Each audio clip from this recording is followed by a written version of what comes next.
Hello.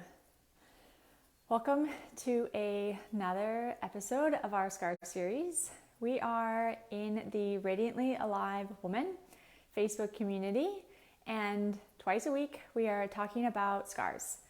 We're talking about how they influence our physical body, as well as our emotions and energetic body. And then finally, the third, potentially very exciting part of these videos is that I'm going to give you something to start action. Like, what is the first preliminary steps that you can do to start working these scars? And we've gone through many a scar, and we're going to continue to do so. So inside this Facebook community, at the very top of it in the announcements, you will see me asking you a question: what scar are you interested in? And we have had dozens of women writing in what scars that they are interested in knowing a little bit more about. So I am going through each of those videos, each of those points, each of those comments, and creating a single video about them so we can understand ourselves at a deeper level. Because right now in the world, and with women in particular, there's a lot of confusion around how we can take charge, how we can take control of our positive well-being, how we can actually help ourselves and take the reins of our health. There's so much information out there. There's a bombardment on the senses from the health and fitness industry. And I want to help clarify some things that we are potentially going through and see from a different perspective, a holistic perspective. My background is as a science geek. I have a science degree and I am an athletic therapist.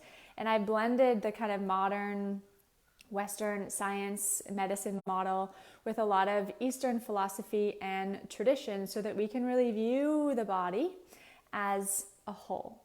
Because oftentimes we don't. We kind of compartmentalize pieces of ourselves, and we want to avoid that as much as possible because it doesn't really give much wiggle room for transformation and resolution. So I'm here to offer this as just free, holistic women's health advice or just stuff to share. So if you know anyone, any women in your life who has a scar on their body, or maybe you just recognize that they're feeling that they're like not quite right. Maybe they're stuck. Maybe they're unwell. Maybe they have disease. Maybe they have, tried everything to figure out what's going on with them, and they haven't really landed the bullseye on how to resolve whatever it is, whether it's physical stuff or mental health stuff. All of this work around scars can help both of those. So please invite women into this community, into this group, so that they can have access to this and so that they can hopefully see that there's a positive direction and that there are answers and they're not stuck where they are, which is kind of an overall vibe that we have going on. And I'm ready to kind of squash that and I need your help. So here we are talking about breast reductions. I have some notes here just so I get really thorough. If you've been watching a lot of my videos, or you know me, or you've worked with me before, you'll know that I am an incredibly thorough woman who gives lots of information. So at any point, if you have any questions about anything that I have gone through, please just type them in. If the good thing about being live is you can hear me in the moment and respond. Maybe you have a question about yourself or a question about another woman that you know. While you're here, ask me questions. I'm very open to answering whatever comes.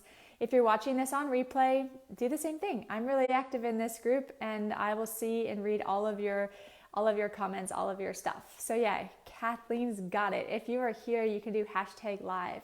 If you're watching replay, #replay. Just say hi so that I know that you're here and watching and really absorbing from these educational videos. So let's get right into breast reduction. We've done a breast video already, but each breast scar needs its own video because there'll be different qualities to each one. We did a breast biopsy video, which will be very different to a breast reduction, which will be very different to an augmentation, which will be very different to a reconstruction. And not necessarily the scars themselves physically will be wholly different between maybe an augmentation and a reconstruction and a reduction. But the energetic quality of what has happened in those events, in those circumstances, the before, during, or after the surgery will be very different. And so a breast reduction definitely needs its own video because a lot of women choose to get a breast reduction, they're actively choosing this because they want to feel better, because they recognize that, for a variety of reasons. It could be that they just don't feel good in their body. It could be that they're like feeling really sore or painful in like their neck and shoulders. There's a different vibe, there's a different quality, different set of emotions that are very different to the other ones that I was just giving you as an example. So that's really important to take into note. You'll hear me talk about the physical first, then emotional and energetic, and then what to do. So let's go into physical first, because it's the easiest for us to kind of understand and grasp, and then we'll go into the kind of more maybe exciting stuff. But I'm just a total geek and like anatomy nerd. So the physical is really important. So if we have, let's explain what a breast reduction surgery would probably look like, because it is usually a slightly different. So breast reduction surgery will usually have scars on either side of the breast at the underneath of them, as well as a lot of women have these vertical incisions and sometimes even like a cut around the nipple. And so this is a very different, usually it's a lot more scarring than say like a more modern breast augmentation surgery, which are like a couple inches on either side. It usually can be quite large, and depending on when you had your surgery, this is just another point to bring up. If you had your breast reduction in the 80s, the scarring is going to probably look very different to when you had your breast reduction last week, because the way that we're doing surgeries is completely different, and we're taking things into consideration and like using different methods. So I'm going to explain like the kind of most severe, which I've seen a lot of, but you may have a slightly different scarring. And if you have a question about the way that you have scarring, just let me know. But in general, there's like these larger scars with a vertical incision with a nipple that has been cut out. Then what they're doing with the reduction is they kind of fold the breast tissue like in on itself like this it's almost like they're folding a triangle in on either side to close off, excess skin as they reduce the size of the breast, and they're closing it from the bottom. So that's how they're usually removing the excess tissue, is from the bottom. So what do we need to think about physically? The first thing that comes to mind when you're thinking about scars here is breathing. I've spoken a lot about what scars do, and just short form here so I don't go into it again, which I'm happy to, but you guys are probably like, stop telling that story. What usually happens when we have an incision or a wound, the wound will heal really quickly and create a scar and create stability in that scar by burying itself onto stable anchor points. What are those stable anchor points in the body? They're bones. Bones are incredibly reliable. They're solid, and they're going to be and remain solid. So when we think about this area, there's very bony. We got like 12 ribs on either side. And there's a lot of like small spaces in between the ribs. It's not like there's gapping amount of space. It's kind of tight and orderly in there. So when we think about the scarring that's coming, especially the underneath the breast scarring, it is headed straight for that area and trying to bury itself into all that tissue to not open up again. Because when a wound opens up again, there's the potential for infection. When we have the potential for infection, the body does not like that, because when there is an infection in the body, all hands on deck. Every body system has to accommodate and kind of reorient itself to bust through that infection and make sure that it gets resolved so you feel better. So here, when we have scarring, we're thinking about the rib cage moving with our breathing, but we're also thinking about our diaphragm. Our diaphragm, if you know it a little bit or not, or a lot, it's a dome-like structure. And if you look at it in an anatomy image, usually they'll show you the diaphragm in an exhale moment, meaning it's very domed. And the dome is like pretty significant. It's not like a kind of a flat-ish thing like this. It's like really like quite a domed thing inside the thorax, the rib cage. And so when you're trying to breathe, you will be limited by that restriction of the scarring. And that obviously so will be uncomfortable. A lot of women who have scarring on their chest and breast area, they will feel like they can't get a full breath in. Or maybe they're trying to get a breath in, and then they feel like they literally bump up against their bony structure, their rib cage. So that's what I want you to think about when we're talking about scarring through here.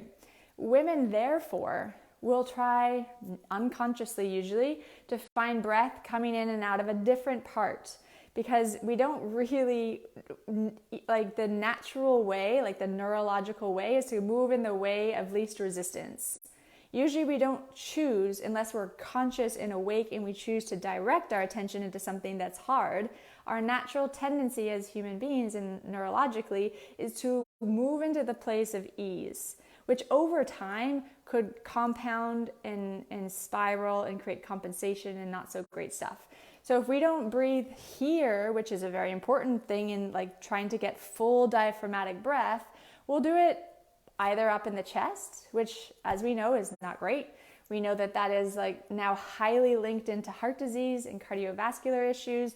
It's very important that we don't breathe up into here for our heart health, our circulatory health. It's very shallow. It creates a lot of anxious thinking, anxious minds, anxious patterns, a lot of tension. These muscles are not supposed to carry us through. They have these very big muscles, including the diaphragm, that should be helping us breathe. Not these tiny little neck muscles, and our pecs should be doing other things than just trying to drag our chest up and down with every breath. It's very tension building, and that creates a lot of problems. And the other place that we could be breathing into is right here. A lot of women are somewhat able to breathe through here, but then oftentimes we choose not to. We choose not to when we have back pain. We choose not to when we feel really self-conscious about our abdomen. We choose not to when we have scars in this area. So if you have like a breast reduction scar or any scarring on your breast tissue or around, and then you have a hysterectomy or a C-section or whatever down here, you've limited your place of breathing. You don't have a lot of opportunity when really we should be breathing, as you know, like you've heard me say a bunch of times, from the pelvic floor all the way up to like the top of our rib cage here. You should feel your lungs moving like underneath your clavicles here, all the way up into this first rib area. A lot of us are not doing that, and that creates a big problem. So that's what I want you to think about as far as breathing. I'm just going to look through here and see what Rebecca is saying. I believe the umbilical scar is outdated and the lollipop is now the preferred method. Do you mean umbrella scar or umbilical scar? I just edited your word, but I'm not sure if that's what you meant. So we're gonna talk about belly button scars if that is what you mean. We're gonna do a whole video, and also a hernia video I'm gonna do tomorrow, which may be really relevant for that question as well. So just maybe clear up with that word for me, and then I'll answer it more clearly for you, Rebecca. Okay, let's go into just tacking on to the idea of tension. You've probably heard me say where you have scar tissue, it's very likely that if you trace a vector from your scarring here through the back, they'll be very tense here, meaning you'll have a lot of tension in between your shoulder blades. People, like women, will always say, I got knots that just won't quit back there. And with the breast reduction in particular, there's a heaviness, like a dragging down that was happening in the body. There's like a creation of maybe poor posture or pain in through here. So that is something to consider, like as a pre-surgery and then a post-surgery. You will have to totally, depending on the significance of the breast reduction, you'll have to change how you stand. You'll have to change kind of how you move. And I'll talk about that more in the energetic kind of factor. But when you had breasts that were very large and now you got all this space to move your arms, it's a really different experience. So we want to be aware of all that tension pre and then post. There should be a very good rehab process that you go through to start to learn how to actually support and create resilience, but adaptability, good posture that is moving and not I'm in this really good posture and I'm not moving. That's really bad. We want flex and we want ebb and flow and we want movement. We want to be able to move from this shape to this shape. So we don't want to pull ourselves rigid, but we do need to go through a proper rehab process to acknowledge that there's a lot of extra weight here, and now there isn't. And now we need to retrain a lot of this musculature to just show it another way. It was in a particular way for probably decades and decades and decades whenever you chose to get the breast reduction surgery. So that needs to be taken into account. There's a lot of maybe miseducation or lack of detail on that specific piece. So I want you to think about that. So another just idea that's going to come along with all scars is you want to think about the lack of fluid movement. When ideally our body should have a really beautiful like slide and glide interaction with all of its neighbors. So like when I'm moving my arms, like there should be this whole kind of harmonious engagement of things sliding on top of each other, muscles sliding on top of ribs, connective tissue doing other things, a nice movement of the venous system, of the arterial system, of the lymphatic system, like moving against each other like in a very smooth kind of fashion. When we have scars, when we have scar tissue, that is limited. It can be limited in a small or a big way, depending on where the scars are. In this area in particular, we really want to be like on top of our breast health. We want to make sure that we get that lymphatic flow and that fluid back, because this area for women is like a fluid hotspot that we want to be sure that those vessels are like open enough to allow proper fluid movement. And it's not just fluid, it's like, proteins and neurotransmitters and all the good stuff. It's tons of stuff in the fluid, lymphatic, immune stuff. It's chock full of things that we need to be moving into the area. And then equally important, it needs to have the capacity to drain and pull and push stuff out. And if we have scar tissue, you've heard me explain it a lot, it's like this binding effect. It's also like a bunch of little wads of gum are in the area. It's very sticky. It's very, it's not great for movement. And then the other thing I want you to think about is Spider-Man's web. Spider-Man's web, when they started like zooming in on like fascia with like really intense microscopes, when they started to build those microscopes, they started to learn that we have something called fascia. Fascia looks very close to spider web-like projections, just this kind of network, and scar tissue can kind of suffocate that. It can kind of pull into that and create like a webbing that is very dense and hard. For all the good webbing in the fascia, it needs that webbing to communicate with everything. They're learning a lot about fascia and how it's like one of the main messengers and forms of communication of our musculoskeletal system, our system of muscles, tendons, ligaments, all that stuff. So we really want to be conscious of armpit health.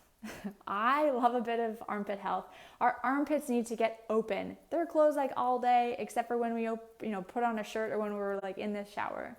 We need to think about the fluid that's like unable potentially to rush in and rush out of this area. And so our armpits and our necks, as well as just the chest itself, are where we want to pay attention to when we're thinking about improving the fluidity, the fluid movement in these areas. Very, very important. So I think that those are the main things I want to talk about with a breast reduction as far as the physical. There's a lot, but just as a form to kind of start thinking about the scars, I hope that helps kind of build stuff in. Actually, let me just touch on one thing, just because.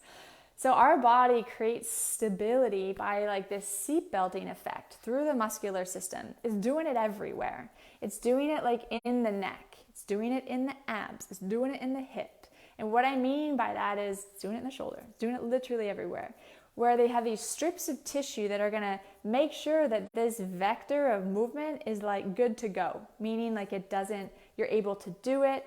It creates movement in your body. It doesn't create injury. And there's happening in this kind of like seatbelting effect across your chest. It goes from one shoulder to the opposite hip, one shoulder to the opposite hip. When you have scars across this area, it can damage that sense of stability and that sense of strength, that feeling of that like strong core thing that women are often searching for after giving birth or after surgeries. That's usually what they'll say that they're lacking. So we want to be aware that this is how our body seatbelts us in for stability, for function. And when we miss that, when we lose that connection, we got to rebuild it back. And all of this that I'm highlighting, I hope the kind of overall view is that you can change all of this stuff I'm talking about by working your scars. Not just working them directly with manual touch and manipulation, but there's a bunch of other ways that I suggest people work with scars, which include breath work, which include types of movement, which include a lot of different other things. So all of the stuff I'm highlighting is totally changeable. And it doesn't matter if your scar is a month old, or in some cases, I've worked with women who their scars are like 6 decades old. And it doesn't matter. It does not matter. You can still receive incredibly high levels of benefit from this work. Okay, so let's get into the energetic. And Rebecca, I'll get to your question in just a moment because I think it will come in a second here. So when we're talking about the energetic, I spoke about the different quality of what a breast reduction would feel like compared to another version, like an augmentation or a reconstruction. We really want to like hone in on that and like tune into that, because it's very important. When we're talking about like physical, like stuckness and stagnation, it's quite easy to talk about because we kind of get it. We see our body in front of us, but when we're talking about emotions and energy, it's a little bit more abstract and hard to put a finger on. So I want you to think about and bring back the energetic kind of quality of the reason that you had chosen to get the breast reduction. It's very important because inside these scars could have a lot of feelings of shame about your body. Maybe how you ridiculed your own body, or others ridiculed you, made fun of you. All of these things that happen when we're really young or all the way through our life that really hurt us. This hurt, this heaviness, we can hold on to that because we feel like our breasts are who we are, like we're women. So it's highly connected into our femininity and our just, how we show up and interact in the world. Maybe we wore different clothes. Maybe we totally changed how we looked because of the way that our breasts were. We need to acknowledge that because that could be still in the scar. A lot of the time, like you'll hear it quite often, people will be very overweight, they'll be obese, and then they'll lose 100 pounds, and then they still, like in their mind, they still feel like not good enough and fat and all the words that they give themselves because they haven't changed or adapted their energy, their mindset, and like those emotional qualities have not been resolved. They look different, but they don't feel different. And it's the same thing that you want to take into consideration here. So whenever we talk about energy and emotion, I'm always referencing 3 distinct phases in the timeline. The before the surgery, before the breast reduction surgery, during the surgery itself, and then after. So the before phase here could be very long. It could be from puberty all the way up into the surgery itself. So you want to acknowledge those things and go into them and see if they're still lurking around. If you don't know, as soon as you start doing scar work, you will know. Because when you move the scar physically, you start to move the energy, you start to move the emotion. They're all tangled up, like quite literally together. And when you start changing the physical, the other things, the emotion, the energy will come along with it. That's why scar work is so transformative, because it directly gets at both immediately. Okay, so that's what I want you to think about for the before. And anything around that, all the stuff. And then I want you to think about the during, like maybe right around the surgery time or the surgery day itself. Every time you go into surgery, there's fear. There's just no way to swing it. It's terrifying. Most people don't like hospitals.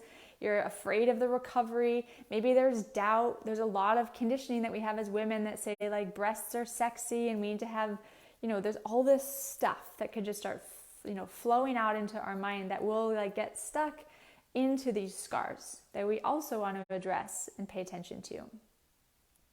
And then there is the after. The after, a lot of women, like when I talk to women who've had breast reduction surgeries, they feel totally different. A lot of women say like, now I get to be who I finally, who I wanted to be.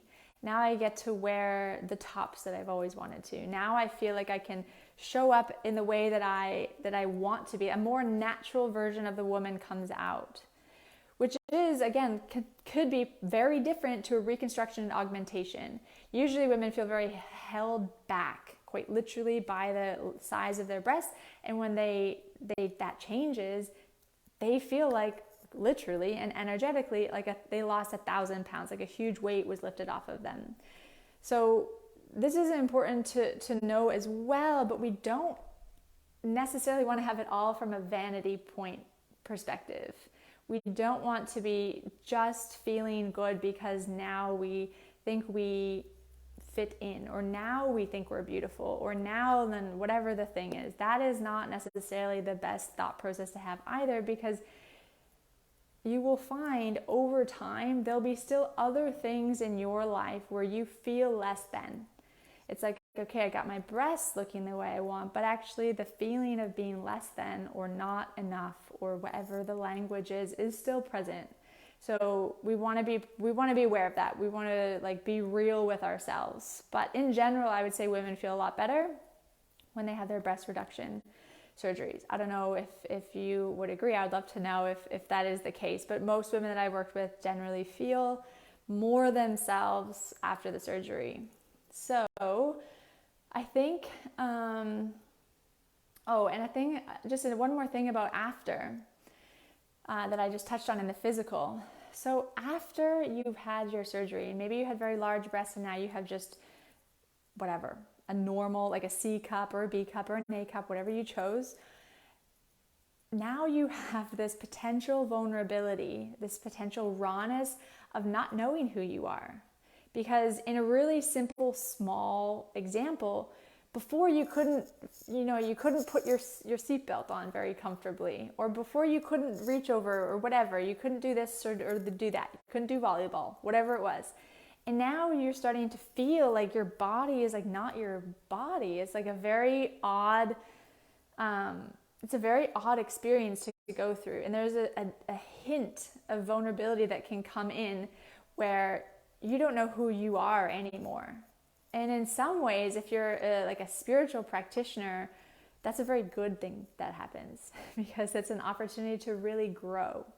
But if we don't have like a solid, grounded foundation, or maybe we have other things, like we're dealing with anxiety, we don't sleep very well, we have a bunch of kids, like whatever it is, that could really throw us off our rocker and really like push us into that feeling of, I don't know who I am. Like, what am I doing? Like, and it could come from just a simple, like, I can get my seatbelt on really easily now. That's weird. And then it actually is a kind of like an existential thing that can grow out from that. So that is just one little added piece that I want you to know if it is coming up or if it has come up. It's a really good opportunity to grow. It's a really good opportunity to be who you've always wanted to be from the inside. And usually that outside change can help women come more full on the inside. And then, so yeah, Rebecca is, totally in agreement. So I tell anyone who is thinking about it to go for it. I would 1,000% do it again if needed. Yeah, there's a lot of like, oh, finally, kind of like relief that comes in for women. So yeah, that's good to hear that you also feel that way. The last thing I want to say about energetics, the breast scars, all of them will do like this. They could do like a pulling in. And it may actually be a pulling in that was there previously because of the weight of the breasts. And just the knotted kind of gnarliness of what scar tissue can do. It may not be as extreme like this. I'm just kind of showing you a massive version so you get what I mean. But it could be something just a little bit smaller. This is going to be very restrictive on your heart. Not necessarily heart as an organ. In general, you probably feel a lot less pressure on your heart, and it probably is a positive. I'm talking more about the energetic heart space. You want to really like check in and go through a process of opening your heart, feeling compassion, feeling gratitude as you it could be maybe you got the breast reduction surgery a long time ago. So this is still relevant. Even if you are going through the process right now, you want to really like have this kind of opening effect, not just in the front, but through the sides as well as the back. The heart, think of it as like a small kind of like point, a focal point inside the center of your rib cage. It's like an energetic center that's like written and spoken about in every single like tradition across the planet. And so we want to make sure that that has the opportunity to really to really be expressed. And so just check in on, in your after phase, was there moments of maybe shutting down a little bit, or did you find it a little bit harder to access your heart? Just those things, bringing up gratitude and compassion regularly and really physically giving yourself some space. Breathing practices is so helpful for the energetic components. So I think that that's all I have to say about physical and energetic. And then let's get into the what to do. So there's a lot of things you could do.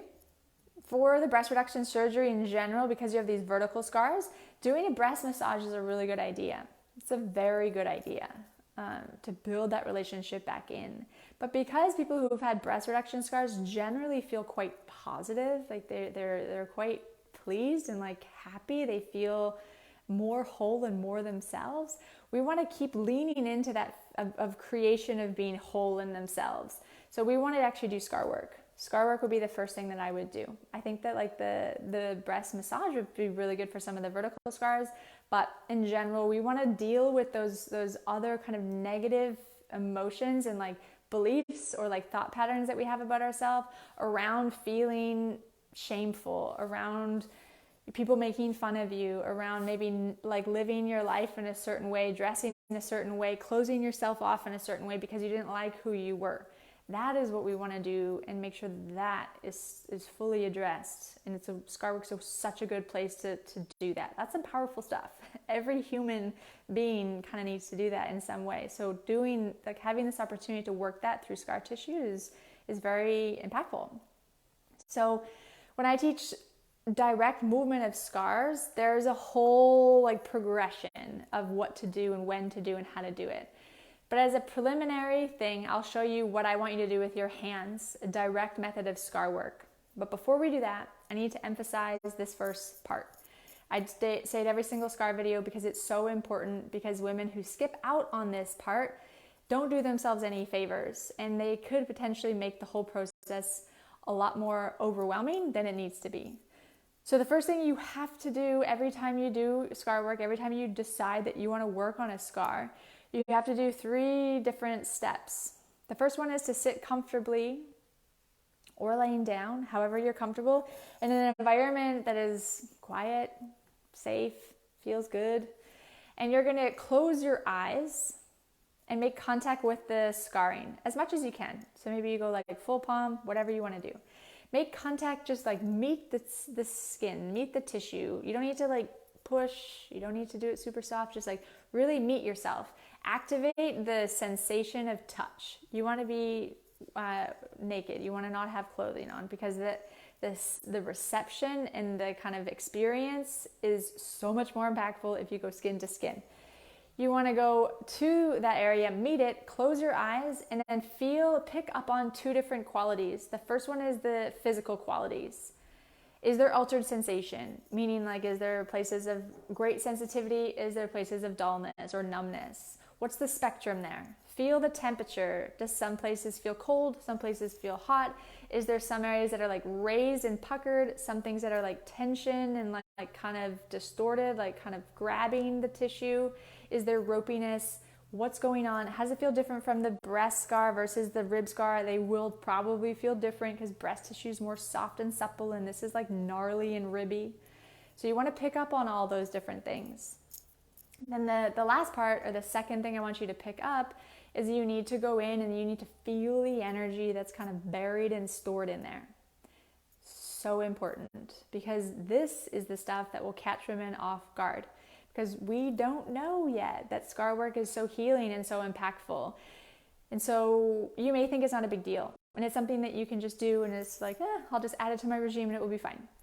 But if there's a whole, a bunch of oomph underneath that scar, inside that scar, and you don't recognize or acknowledge that first, it can really catch you off guard. And it also kind of like sidesteps one of the most important parts, which is that you want to respect your body and you want to honor your story, honor who you are, and you want to be very gentle and soft to that. We don't, a lot of the reasons why human beings are kind of in trouble is because we're so out of touch and out of tune with what's going on in our life, and we just kind of strive and force and pile drive until we get tired or sick. We don't want to do that. We want to be in touch. We want to acknowledge that there's a lot of stuff wrapped in there from before the surgery, during the surgery, after the surgery. Touch into that. What words do you get? What feelings do you get? Do you feel sick? Do you feel nauseous? Do you have aversion? Do you start crying? Do you get super angry? Whatever it is, it's totally different for each woman, and it has to be felt and acknowledged and like leaned into off the hop. So that's the first thing you got to do, for sure. You can do that a few times. A lot of women feel nothing and they go, it's fine, I feel nothing. If you feel nothing, that means that there's also something wrong because you're not tuned in. You don't have the you don't have the quality to tap into that area yet. So that's a problem. If you go into this and you do the preliminary step and it's like, whoa, emotions are flying out and it's like, I did not expect that, I didn't recognize it, and it feels a little bit intense, it's another reason why you want to just slow down and just really acknowledge that this is a big deal. So both ends of the spectrum, you need to do the first step, and then slowly, whenever you're ready, maybe the next day, maybe a week later, you want to go into step number 2. Step number 2 will be it's going to be part of my breast massage stroke, but it's going to be used for the scar work. So you're going to take your hand and you're going to imagine that this is like a sharp edge. Okay, so you can like tuck your thumb in a little bit to get that thumb out of the way. What you're going to do is you're going to open your armpit, good for your fluid. You're going to take that kind of like razor's edge, so it's my index finger here, and you're going to slide that underneath the breast, slide it all the way until you get to your sternum. So my thumb is like touching my sternum, and then you're going to give yourself a few good sternum rubs, and then you're going to just come back and do that again. From the side, really get underneath and feel that scar tissue, like drag, and then do the massages here. So why do you do the massage on the sternum? You're getting a closed armpit. You're starting to close off and compress the breast. Very good for like fluid movement, very good for moving scars in the actual breast itself. Okay, so not only are you like, actively touching the scar here and starting to work it, but you're also getting a lot of like indirect benefit to the breast itself and like all the fluid systems that it's plugged into. Okay, so you do that like, let's say 5 to 9 times on one side, and you do the exact same thing 5 to 9 on the other side. That will really help to get this moving. It's a good preliminary step for you to start. So I think that that's all of the stuff that I wanted to say about breast reduction surgeries. Let me know if you have any questions. I'm going to just go back and read Rebecca. Rebecca, you've got some like really awesome words in here that I think you misspelled or just auto-corrected. I believe the umbilical scar is outdated and the lollipop is now the preferred method. I'm not sure what the lollipop is, but when we pre-assume that scars are not important, we are potentially making a mistake. We want to assume that all scars in some way need to be worked. I would totally agree with you that breast reduction scars probably take precedence over umbilical belly button scars. However, they still both need to be acknowledged and thought about. This covers a lot more distance. This is more of like a cutting in half experience. This is a much more like internal thing. And depending on what the reason for the belly button scar was, there could be a lot of emotion in there as well, especially if it was like investigatory or something like that. So in my world, I want to figure out, when I'm working with someone, I look at their history, I look at their timeline, I look at the scars, I get a sense of what they're feeling right now, and then we start to figure out, or I figure out through questioning, which scar is of the most importance. And then when I figure that out, I also want to know, where is the easiest entry point? Will working on the breast reduction scars be too overwhelming at first? Do I want to just, like get the toes wet and kind of glide in a little bit easier? Maybe I will go to the umbilical cord,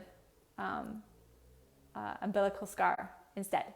It's probably unlikely that I would do that, but it is really just person dependent.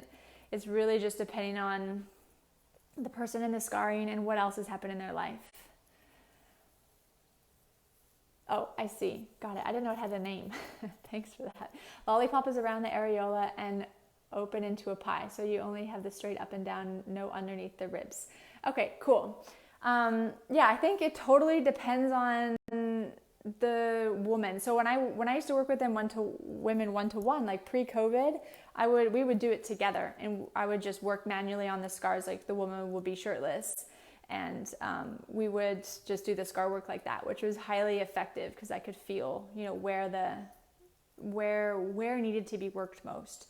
But I have found in my own experience through the pandemic that actually you doing the scar work yourself and you feeling, you're in the driver's seat right away, and you are immediately having to pay attention, and you're immediately like just in your body and present. It's actually a faster way to heal, and it's a lot more active. It's a lot more engaging rather than maybe a slightly more passive approach. So I think it has had like a lot of positive benefit, just to kind of put that out there. It's been really, really lovely to see what women can do and transform just with some simple guidance. So I think that is all. I don't see any more questions coming up. It's been really nice to be here. We're going to do another live video tomorrow. We're going to talk about hernias. There's been so many women talking about hernia scars. I'm going to try to get as many as I can in there and make it all relevant. There's a lot of different ways that we can get hernias. So that will be tomorrow at this exact same time, always 12 p.m. Pacific time. And I will see you there. And if any questions come up after this video, I would love to hear them. Please just type them out. And thank you for being here. Have a good rest of your day. Bye.